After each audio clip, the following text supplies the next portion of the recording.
Бүгінгі тақырып Осман империясының бұрынғы отарларындағы сұлтан билігінің жойылуы және шетел интервенттеріне қарсы күрес.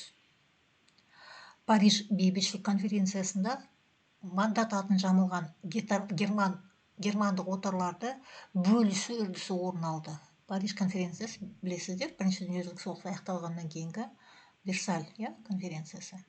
Бірде-бір империалистік держава өз отарларын еркіндікке жіберуге келіспеді. Керісінше, соғыста жеңіске жеткен жеңімпаздар өзара таласып, бұрынғы германдық отарлық иеліктер мен Осман империясының отарлары болған араб елдерін иемденуге кірісті.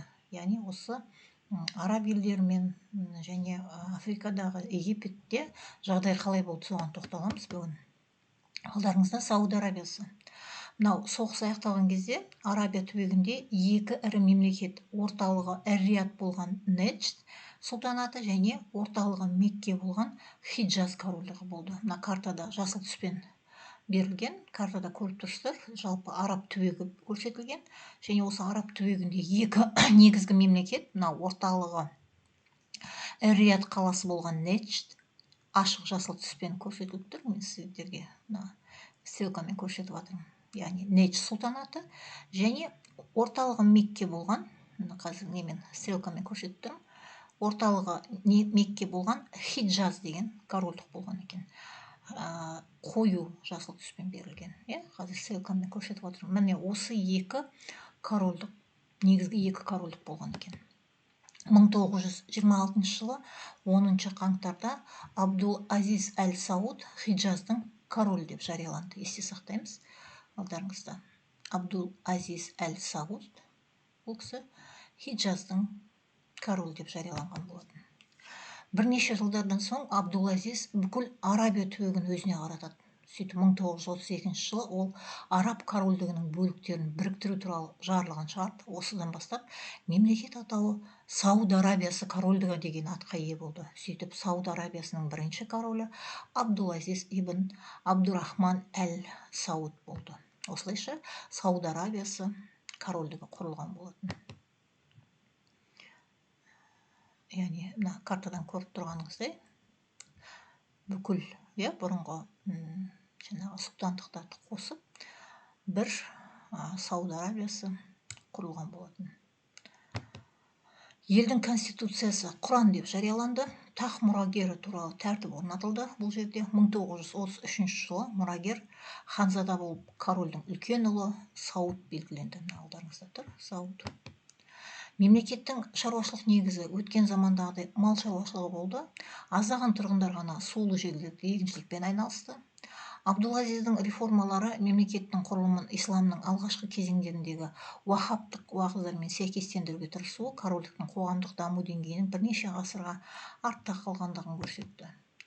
Араб жерінде әлемдегі ең ірі мұнай қоры табылды және одан түскен керемет табыстар мемлекеттің келбетін өзгертіп жіберді. 1943 жылы ақш үкіметі Сауд Арабиясын ақш үшін аса маңызды ел деп жариялап, оған ленд-лиз заңын енгізді. Ленд-лиз деп отқанымыз Екінші дүниежүзілік соғыс кезінде ақштың Гитлерге қарсы коалиция елдеріне қару-жарақ, әскери жабдықтар мен басқа да материалдық қажеттіліктерді қарызға немесе жалға беру жүйесі. Әсіресе КСРО еліне өте қатты көмектескен болатын ленд-лиз бен ақш. 1945 жылы президент Рузвельттің король Абдель-Азиз бен Куинси крейсерінде кездесуі болды. Аль-Хасадегі мұнай кен орындарын жерорта теңізі жағалауына дейін апаратын мұнай қорларын салуға келісім берді.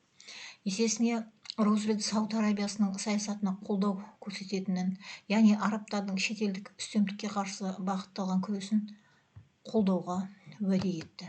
1945 жылы Сауд Арабиясы Гитлерлік коалиция державаларына қарсы соғыс жариялайды, яғни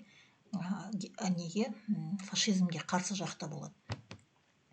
Келесі мемлекеттер бұл Сирия мен Ливан, яғни бұрынғы Осман империясының отарлары Сирия мен Ливан жерінде не болып жатты. 19 ғасырдың аяғында Осман империясының құрамында болған болатын.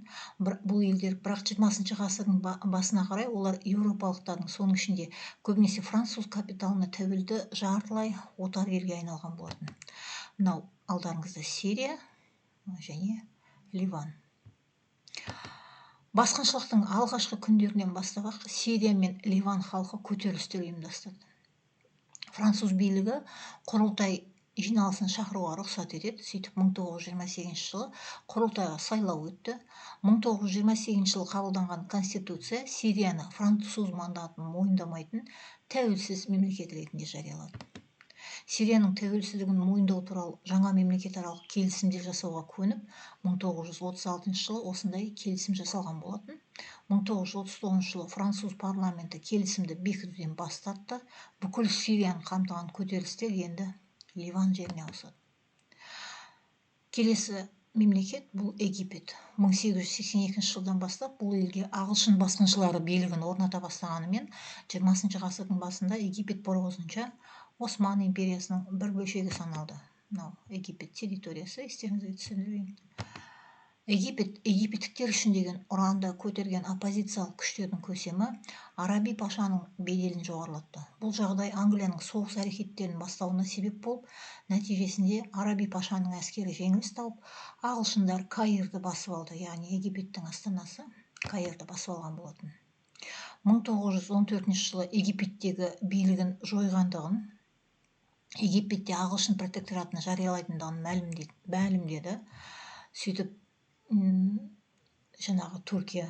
Сөйтіп ағылшын бас консулы жоғары комиссар деп аталатын болды.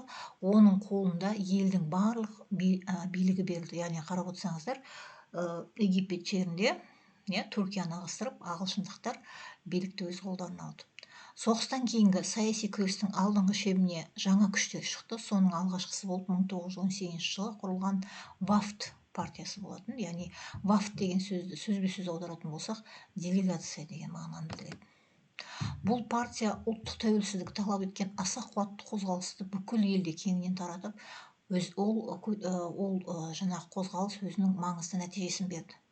1923 жылғы конституция бойынша Египет бірінші Фауд король билігіндегі конституциялық монархия болды. 1936 жылы ағылшын әскерлері Египеттен шығарылды. Комиссар ағылшын елшісі ғана болып қалды. Тек Суэц каналы аумағында ғана ағылшындардың кейбір әскери бөлімдері қалатын болды. Ағылшындық әскери күштер египеттік аэродромдарды пайдалануға және Египет аумағының үстінен ұшуға мүмкіндік алды. 1937 жылы Египет ұлттар лигасына қабылданды. Бұдан кейінгі жылдарда Египет елді шетелдіктерден араласуынан толық азат етуге бағытталған саяси күрестерді жалғастырумен болды.